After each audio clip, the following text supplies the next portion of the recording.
लेकिन इससे बेहतर और दुनिया में जितने अवेलेबल एयर डिफेंस सिस्टम है उन सब में सबसे बेहतर है S-400 एयर डिफेंस सिस्टम। अब ये हथियार भारत खरीदने जा रहा है और अमेरिका भारत को भी ये हथियार लेने से मना कर रहा है।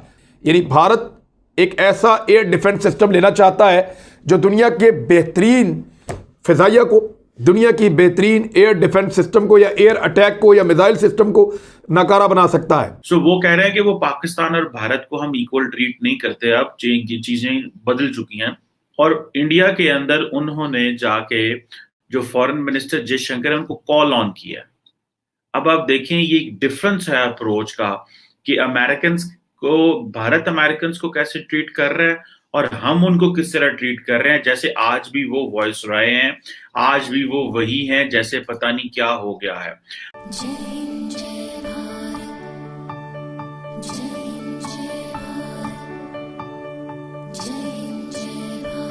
लेकिन एक और बड़ी खबर है, एक हथियार है जो अमेरिका चाहता है कि दुनिया में कोई ना खरीदे।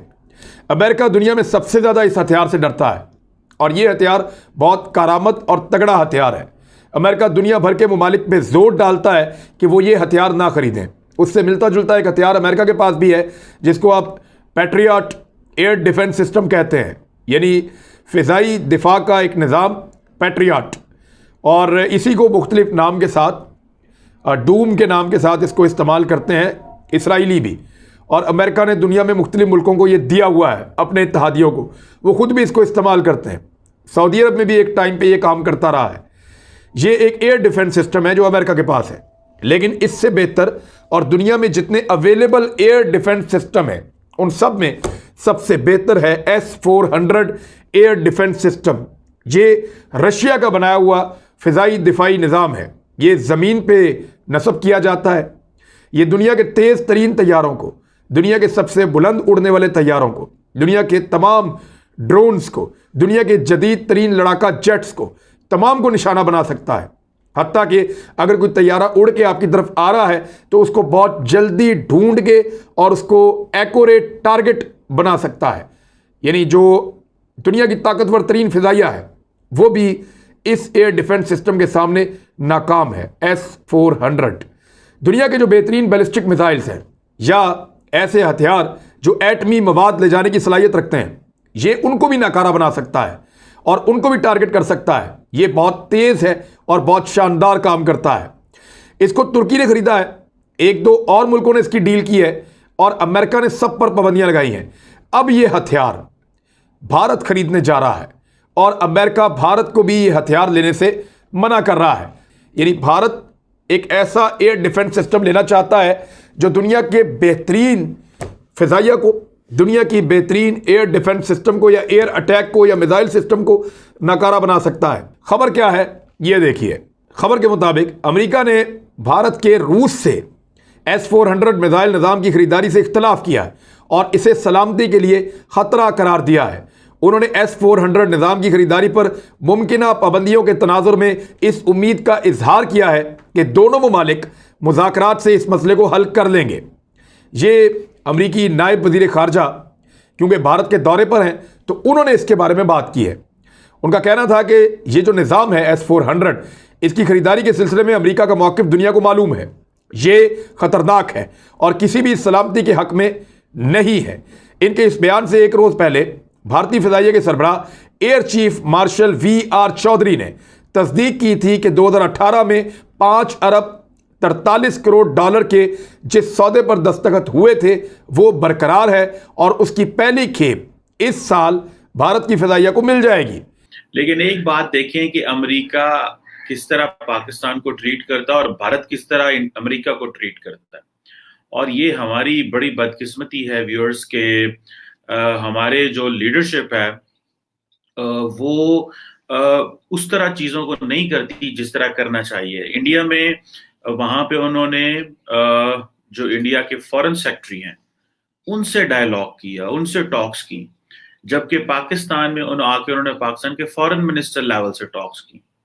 और इंडिया के अंदर उन्होंने जाके जो फॉरेन मिनिस्टर जयशंकर है उनको कॉल ऑन किया। अब आप देखें ये डिफरेंस है अप्रोच का कि को, भारत अमेरिकन को कैसे ट्रीट कर रहा है और हम उनको किस तरह ट्रीट कर रहे हैं, जैसे आज भी वो वॉइस रॉय हैं, आज भी वो वही हैं जैसे पता नहीं क्या हो गया है अब। और मजे की बात यह है कि उन्होंने जो वेंडी शर्मन है, आप उनकी कॉन्फिडेंस चेक करें और उनको पता है कि वो पाकिस्तान आ रही हैं, तो जब वो भारत में थी तो वहां पे तो खड़े होके वो एंटी पाकिस्तान बातें कर रही थी और कह रही थी कि हमारा कोई इंटरेस्ट नहीं है पाकिस्तान के साथ जो ताल्लुकात हैं उनको आगे लेके जाने का, हम सिर्फ अफगानिस्तान के ऊपर बात करेंगे। और जब पाकिस्तान आई तो इतनी लंबे चौड़े बयान भी दाग दिए और कहना शुरू कर दिया जनाब कि हमारा तो एंटी टेररिज्म के ऊपर कोऑपरेशन है। ये जो हेडलाइन है, देखें, ये जो हेडलाइन है ये अमेरिकन देना चाहते हैं।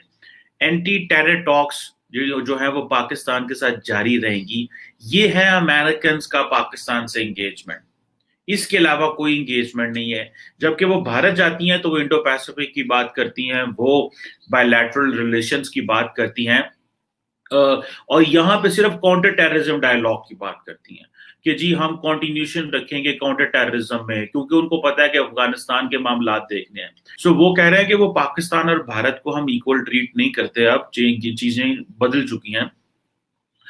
लेकिन आप देखें, मजे की बात यह है कि वो क्वाड के लिए उनको इंडिया को विन करना पड़ता है। और जब से ये ऑकस आया, ऑस्ट्रेलिया, यूएस और यूके का जो अलायंस आया है, ये एक इंप्रेशन दिया जा रहा था शायद क्वाड फेल ना हो जाए। क्वाड तो फेल ऑब्वियसली नहीं होगा, लेकिन क्योंकि इंडियंस ये कह रहे हैं कि हम किसी मिलिट्री एग्रीमेंट में या मिलिट्री कोऑपरेशन में अमेरिका के साथ नहीं जाएंगे, बिकॉज दे अंडरस्टैंड कि उनका चाइनीज के साथ बॉर्डर लगता है। तो अगर मामलात कहीं खराब होते हैं तो who will be the worst affectee of this entire situation, क्योंकि अमेरिकन का तो कोई बॉर्डर नहीं है, ऑस्ट्रेलियंस भी नहीं है, जापानीज भी नहीं है। So on the other hand ये इंडियंस की बड़ी वाइज मूव है। एक तो वो हिस्टोरिकल लेगेसी लेके आएंगे अपनी, देखिए जी हम तो कभी भी किसी भी के साथ जो है वो इस तरह नहीं, हमारा ताल्लुक नहीं रहा, हम नॉन अलाइनमेंट मूवमेंट हमने इनिशिएट की और हम इस तरह नहीं करते, साथ साथ अपना मिलिट्री बिल्डअप भी कर रहे हैं अपने 80 कितना, if I am not wrong 74, 75, 73 billion dollar का डिफेंस बजट भी रखा हुआ, और कह रहे हैं कि हम नॉन अलाइन है, हम किसी के साथ अलाइन नहीं है, they are going for their own, जो एक उनकी अपनी होती है जो कैपेसिटी है उस पर काम कर रहे हैं। और पाकिस्तान से वो कह रहे हैं कि हमने इम्प्रूव नहीं करना, लेकिन इंडिया को वो एश्योरेंसेस दे रहे हैं क्वाड के ऊपर, इंडिया को वो एश्योरेंस दे रहे हैं ऑकस के ऊपर कि ऑकस के आने के बाद क्वाड जो है वो धीमा नहीं पड़ेगा, वो स्लो नहीं जाएगा, वो उसी तरह चलता रहेगा। थैंक यू दोस्तों इस वीडियो को पूरा देखने के लिए। आई होप आपको ये वीडियो पसंद आया होगा एंड आपने लाइक बटन भी प्रेस कर लिया होगा। अगर नहीं किया है तो ज़रूर से कर ले। अगर आप हमारे साथ जुड़ना चाहते हैं तो ऐसे ही इंडिया पाकिस्तान रिलेटेड न्यूज़ देखना चाहते हैं तो हमारे चैनल को ज़रूर से सब्सक्राइब भी कर लें, ताकि आपको लेटेस्ट अपडेट मिलती रहे। हमारा मोटिव है कि आपको सही और लेटेस्ट जानकारी दी जाए। तो मिलते हैं आप सबसे नेक्स्ट वीडियो पे, तब तक के लिए जय हिंद, जय भारत।